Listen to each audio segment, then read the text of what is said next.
I'm not sure what the record is for good versus bad 20-year plus old sequels, but I'm pretty sure that the bad ones are winning. Just sequels that made you go, why? So when Gladiator 2 was announced, I'm sure a lot of people thought the same thing.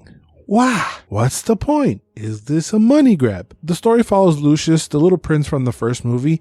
It's been 16 years since the very first movie, and now he's all grown up in Bufferoni, and he's also walking around known as Hanno. Also, these two goofball twins are the emperors of Rome now. Pedro Pascal is the general, and together they conquered Hanno's home. Denzel is the arms dealer who ends up buying Hanno for the games at the Colosseum, and he's using his rage and strength to ultimately get what he wants. I like that the film very much gives each character a very clear mission for the movie. Of course, if you compare it to the first one, it lacks the emotion of losing your wife and kid to a barbecue. Nothing is as impactful as that. This one contains a lot more scheming behind the scenes, I believe. And in between all the scheming and the revenge lies a lot of fighting. There's a lot of fun action sequences with gory violence to it. Heads being chopped off, stabbings, blood squirts, fires, animals eat foods, all sorts of fun stuff. The sets I thought were really cool. I liked the wardrobe and the armor. Those looked really cool. The hand-in-hand combat I found to be really fun. For a few battles, they end up upping the ante and changing the stage from your typical final destination to the terminal at Great Bay. There's a fun naval fight being had in the Colosseum with sharkies, which I thought was really fun. But because of stuff like this, the film has received some criticisms for its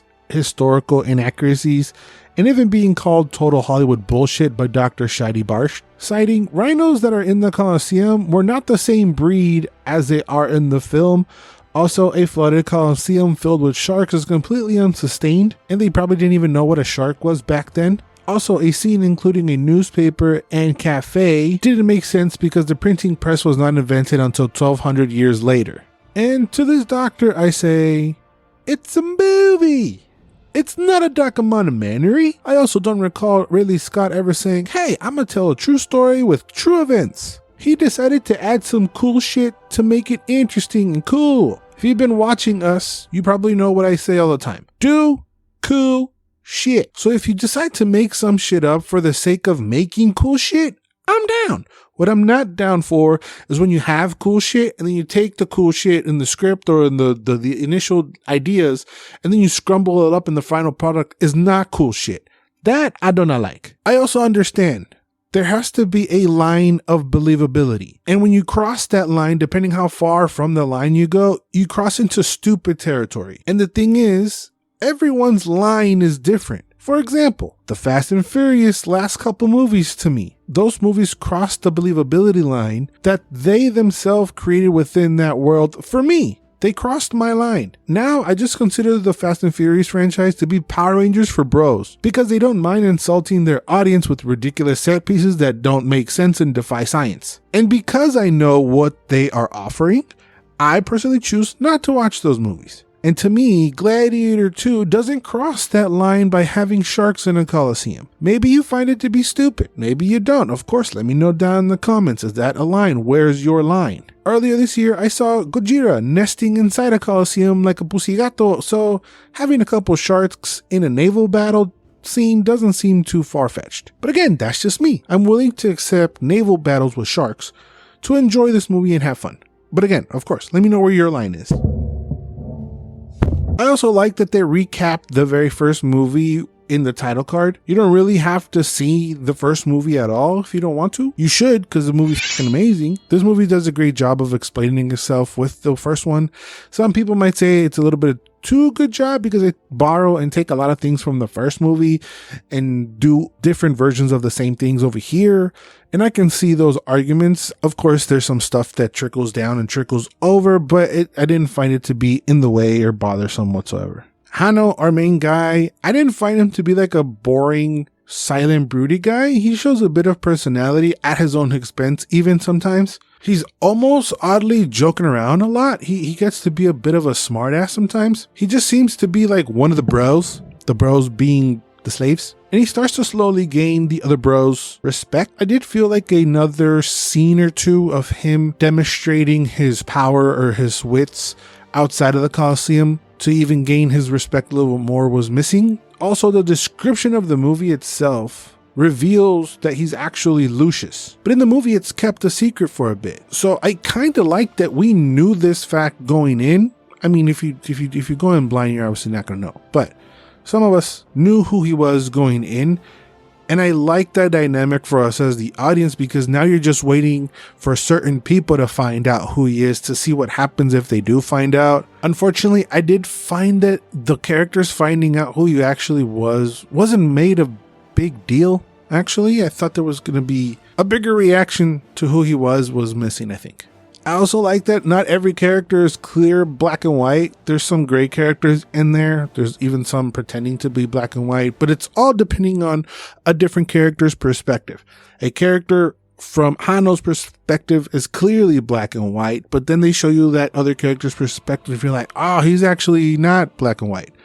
He's actually this other color. Or Hanno thinks he's black, but he's not black, he's actually white. The only black guy is Denzel, but still. And it obviously helps that there's good acting throughout the whole film. Of course, Denzel is the GOAT. He's GOAT status. He's been GOAT status for a while. So just his mere presence in the film lifts it up completely. On top of that, you add all the immense talent that he actually possesses, and it's like, puta madre, it's Denzel, right? He's God, right? He's probably going to be in the Oscar conversation. Does he necessarily deserve it for this character? I don't know. It's interesting. His character is the one that's behind the scenes scheming, and for a good part, you don't even know what his actual goal is, and I think that's due to his performance. And I mean, it's Denzel, man. Everybody loves him. Whoever doesn't love Denzel, something wrong with you. Ridley Scott also did his thing behind the camera. I do have one pick as far as like the editing. They would cut too much to reactions of the fights in the Colosseum sometimes, especially in the beginning. And it's like, I get it. Like, you want to see how people are reacting. You want to see how certain people are reacting, but not at the expense of the action itself. Not while it's happening. You know, I don't want to miss a putazo just to see some goober's face. So maybe like they knock each other down or something, then show me the face. So they did that a couple of times where you can hear that they're still fighting in the background.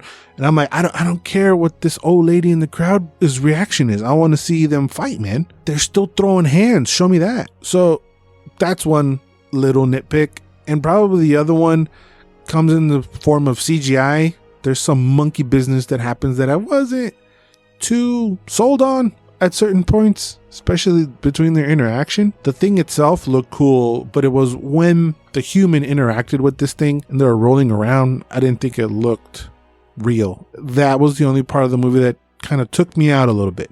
But that's actually the positive, because this is a 2.5 hour long movie, man.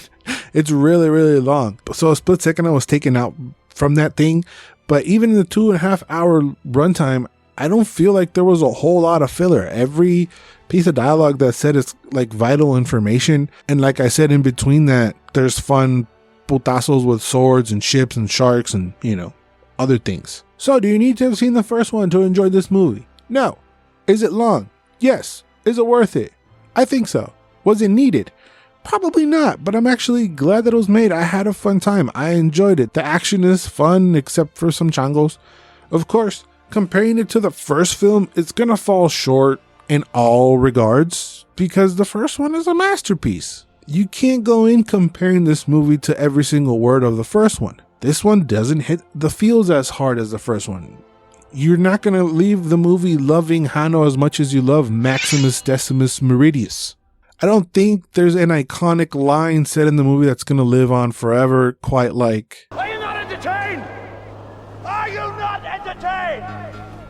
But as far as 20-plus-year-old sequels go, I was entertained. I enjoyed my long-ass time with this movie. But of course, let me know your thoughts down in the comments. What did you think of it? Did you love it or did you hate it? Give me your memories from the first movie. Any and all Gladiator thoughts, let me know down in the comments somewhere down there. If you could do me a favor and like the video and subscribe to the channel, I would greatly appreciate it. Thank you guys for watching. I hope you were entertained. And remember to always and forever, you do you.